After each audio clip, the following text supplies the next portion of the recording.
بسم اللہ الرحمن الرحیم۔ السلام علیکم۔ بلائنڈ چینی چینل پر ہم آپ سب کو خوش آمدید کہتے ہیں۔ یہاں پر ہم آپ کو بصارت کی مشکل کا سامنا کرنے والے لوگوں کی زندگیوں کی متاثر کن اور دلچسپ کہانیاں سنائیں گے۔ ہمارے اس چینل پر آپ کو خصوصی تفصیلات، مشورے اور تجربات بھی ملیں گے جو بصارت سے محروم افراد کی زندگیوں میں ایک نیا جوش پیدا کر سکتے ہیں۔ آئیں ہمارے اس سفر میں ہمارے ساتھ چلیں اور دیکھیں کہ لوگ اپنی ہمت اور عزم سے اپنی زندگیوں کو ایک نیا رنگ کیسے دیتے ہیں۔ آج کے اپنی اس ویڈیو میں ہم بات کریں گے اسلامی سائنس اور ٹیکنالوجی کے ورثے کے بارے میں۔ اسلامی تہذیب کا آغاز 7ویں صدی عیسوی میں ہوا اور اس کے ساتھ ہی مسلمانوں نے علم و تحقیق کے مختلف شعبوں میں شاندار کارنامے سر انجام دیے۔ اسلامی سائنس اور ٹیکنالوجی کا ورثہ نہ صرف مسلمانوں کے لیے بلکہ پوری دنیا کے لیے ایک قیمتی اثاثہ ہے۔ یہ ورثہ دراصل علمی ترقی، تجربات اور عقل و فہم کی بنیاد پر تھا جو آج بھی مختلف شعبوں میں اہمیت رکھتا ہے۔ اسلام نے علم حاصل کرنے کی اہمیت کو بہت زیادہ بڑھاوا دیا۔ قرآن پاک میں اور احادیث میں علم کی طلب کو فرسٹ قرار دیا گیا۔ قرآن پاک میں کئی آیات ایسی ہیں جو علم و تحقیق کی ترغیب دیتی ہیں۔ یہی وجہ ہے کہ مسلمانوں نے علم و سائنس میں غیر معمولی ترقی کی۔ مسلمان سائنسدانوں نے مختلف شعبوں جیسے ریاضی، فزکس، کیمسٹری، طب، فلکیات اور انجینئرنگ میں انقلابی کام کیا۔ ان سائنسدانوں نے نہ صرف یونانی، رومی اور ایرانی علوم کو محفوظ کیا بلکہ ان میں اضافے بھی کیے اور انہیں جدید علوم کے طور پر دنیا کے سامنے پیش کیا۔ عباسی خلافت کے دور میں اسلامی دنیا کا سائنسی ورثہ عروج پر تھا۔ بغداد میں بیت الحکمہ قائم کی گئی جہاں یونانی، فارسی اور ہندوستانی علوم کا ترجمہ کیا جاتا تھا۔ اس مرکز میں بہترین دماغوں کا اجتماع تھا جنہوں نے مختلف علوم پر تحقیق کی اور کئی نئے طریقے اور ایجادات متعارف کروائیں۔ مسلمانوں نے طب میں اہم ترقی کی۔ ابن سینا نے القانون فی الطب جیسی کتاب لکھی جس کا کئی سو سال تک یورپ اور مشرقی دنیا میں مطالعہ کیا گیا۔ اس کتاب میں طب، سرجری اور دواؤں کے بارے میں مکمل معلومات فراہم کی گئیں۔ الکیمیا بھی مسلمان سائنسدانوں کی اہم دریافتوں کا حصہ ہے۔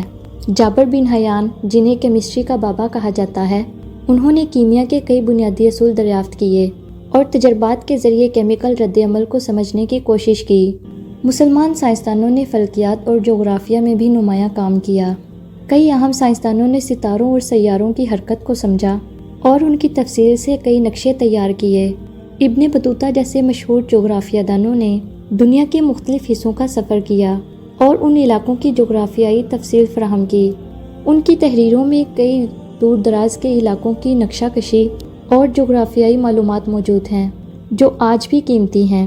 مسلمانوں نے ریاضی میں بھی اہم کامیابیاں حاصل کیں۔ الخوارزمی، جنہیں الجبرا کا بانی سمجھا جاتا ہے، انہوں نے الجبرا کی بنیاد رکھی۔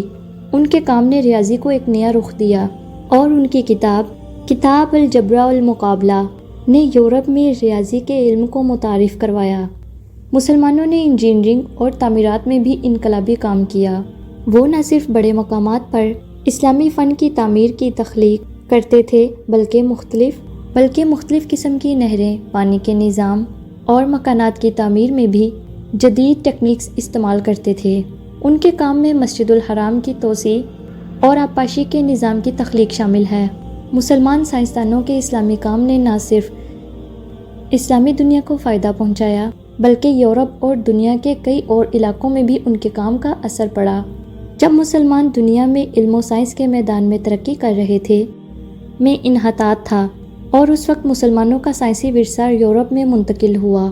یہ ورثہ یورپ کے نشاط ثانیہ کا حصہ بن گیا اور جدید سائنس کی ترقی کی بنیاد بن گیا۔ آج کے دور میں اسلامی سائنس اور ٹیکنالوجی کا ورثہ ایک قیمتی خزانہ بن چکا ہے۔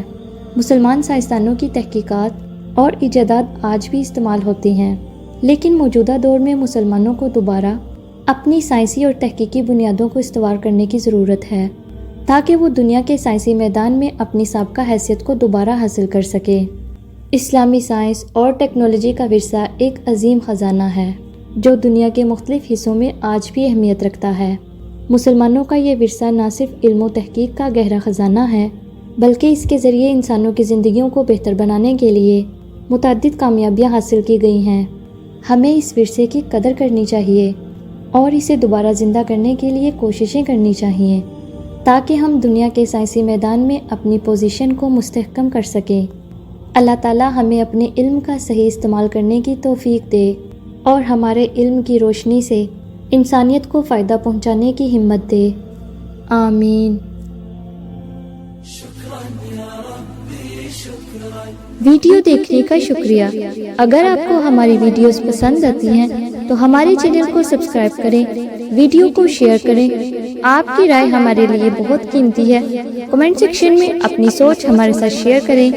ملتے ہیں کسی اگلی نئی ویڈیو میں، تب تک کے لیے خوش رہیں اور خوشیاں بانٹیں۔ فی امان اللہ۔